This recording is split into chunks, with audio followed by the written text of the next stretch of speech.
ரகுவம்சம் 86ஆம் பகுதி. மனைவியரின் பிடியினால் அந்த நடன நர்த்தக பெண்களை சந்திக்க முடியாத மன்னன் அவர்களை முன்பு தொட்ட விரல்களின் ஏக்கம் தீர அவர்களை சித்திரமாக வரைந்து பொழுதுகளை மிகுந்த ஏக்கத்துடன் கடந்து சென்றான். அரசியர் தங்கள் கணவனான அக்னிவர்மன் தேடும் நடன நங்கையர் மேல் பெரும் கோபம் கொண்டனர். தங்கள் அன்பிற்குரியவனான அம்மன்னன் நடன மங்கையர் மேல் கொண்ட அன்பால் அவர்கள் மேல் ஆத்திரம் கொண்டிருந்தாலும் தன் அன்பான கணவன் மனம் குளிரும்படி பண்டிகை தினங்களிலும் இதர விசேஷ தினங்களிலும் அவர்களை அரண்மனைக்கு அழைத்து நடனமாட செய்து அவன் மனதினை மகிழச் செய்தபடியே இருந்தனர். அவன் வேறு பெண்களுடன் இரவை கழித்து அவர்களோடு கலந்த அடையாளங்களுடன் காலையில் அவர்கள் முன் வந்து நிற்பான். கூப்பிய கரங்களுடன் அவர்களை சமாதானம் செய்வான். ஆனால் மறுநாளும் அதே கோலத்தினை தொடர்வான். இதனால் அரசியர் மனம் வருந்தினர். அவன் உறக்கத்தில் தன் அரசியர் பெயரை கூறாது தனக்கு பிடித்த நடன மங்கியின் பெயரை கூறுவதால் அரசியர் கோபத்தில் ஆழ்ந்தனர். அவன் விழி திறந்ததும் வளையலை உடைத்தும் புலம்பியும் தலையினை திருப்பியபடி படுத்தும் அவனை அவமரியாதை செய்தார்கள். அவன் அரசியருக்கும் அந்தப்புற பெண்களுக்கும் தெரியாமல் நந்தவனத்தில் சேடி பெண்களால் மலர் கொடிகளால் வீடு செய்து மலர்களால் படுக்கை செய்து இன்பங்களை நுகர்ந்தான். ஆனால் அப்பெண்களோ அரசியருக்கு இது தெரிந்தால் என்னாகும் என நடுங்கிக் கொண்டே இருந்தார்கள்.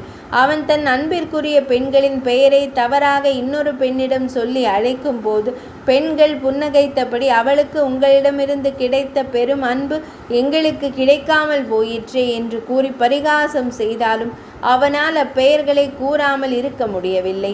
அவன் படுக்கை எப்போதும் அவன் நுகர்ந்த இன்பங்களின் சாட்சியாக இருந்தது.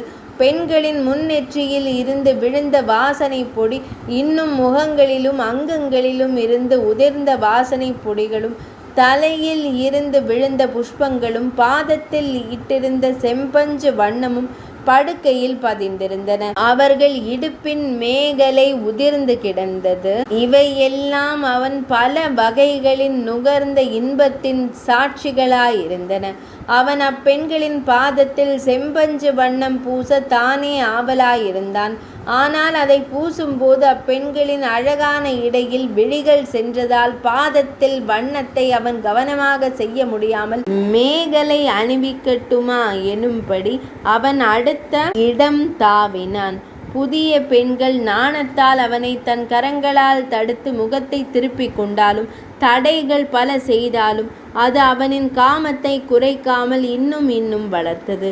காமத்தினால் பதித்த நகக்குறிகள் போன்ற கலவியின் அடையாளங்களை கண்ணாடியில் கண்டு அப்பெண்கள் நீண்ட நீளம் அவன் அவர்கள் பின்னால் நின்று அதனை கண்டு புன்னகைத்தான். அரசன் தன்னை கண்டதை கண்ணாடியில் தட்டொளியில் காணும் பெண்கள் வெட்கத்தால் முகத்தை மூடிக்கொண்டார்கள். காலையில் அவன் எழுந்து செல்லும் முன் அன்பு முத்தம் தர வேண்டி அவனை கழுத்தோடு மெல்லிய ஆலிங்கனம் செய்த பெண்கள் அவன் பாத நுனியோடு தங்கள் பாதங்களை வைத்து அணைத்தபடி வேண்டினார்கள்.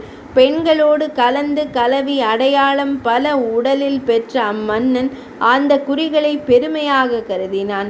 அழகான தோற்றமுடைய அவன் கண்ணாடியில் தன் உருவை காணும் போது வெறும் மகிழ்வினை விட இதையே பெருமையாக கருதினான். சில நேரம் அவன் சில பெண்களை விரும்பாமல் அவர்களிடமிருந்து அகல வேண்டி நண்பனை காணச் செல்கிறேன் என எழுவான். அப்போது அப்பெண்கள் உன் தந்திரம் எமக்கு தெரியும் எனும் சொல்லி அவன் சிகையினை பிடித்து இழுத்து வைத்து கொண்டார்கள். அவனின் கடுமை தாங்காத பெண்கள் போலியாக நடித்து அவனின் பரந்த மார்பில் சரிந்து கொண்டனர்.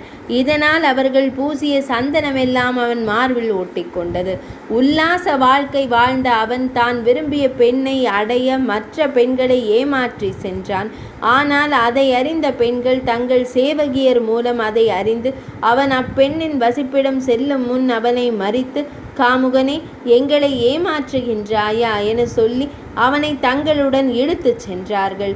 நிலவு போன்ற பெண்களால் இரவு முழுவதும் தீண்டப் பெறும் அவன் இன்பமடைந்தான். அதனால் இரவில் விழித்திருக்கும் அவன் பகலில் உறக்கம் கொள்வான். அது ஆம்பல் மலர் இரவிலே மலர்ந்து பகலிலே கும்பிடும் காட்சி போல் இருந்ததால் அவன் ஆம்பலுக்கு ஒப்பானவனானான். அவன் கலவி செய்யும் காலம் பாடகியரின் உதட்டை காயப்படுத்தினான். அப்படியே அவர்களின் தொடைகளிலும் நகங்களில் கீறி காயப்பட்டான். இதனால் சங்கீதம் பாட வேண்டிய நேரம் அப்பெண்கள் குழல் ஊத முடியாமல் தவித்தனர். வீணை போன்ற வாத்தியங்களை மடியில் வைக்க முடியாமல், தொடையில் தட்டி தாளமிட முடியாமல் தவித்து இசை பாட முடியாதவர்கள் ஆயினர். அப்போதும் அவர்களை பாடும்படி அவன் தூண்டிய போது பாட முடியாமல் எல்லாவற்றிற்கும் நீதான் காரணம் என அவர்கள் மெல்ல தலை சாய்ந்து அவனை நோக்கினர். அக்காட்சியில் அவர்கள் இன்னும் அழகாக தெரிந்தார்கள். 85ஆம் அத்தியாயம் இனிதே நிறைவடைந்தது.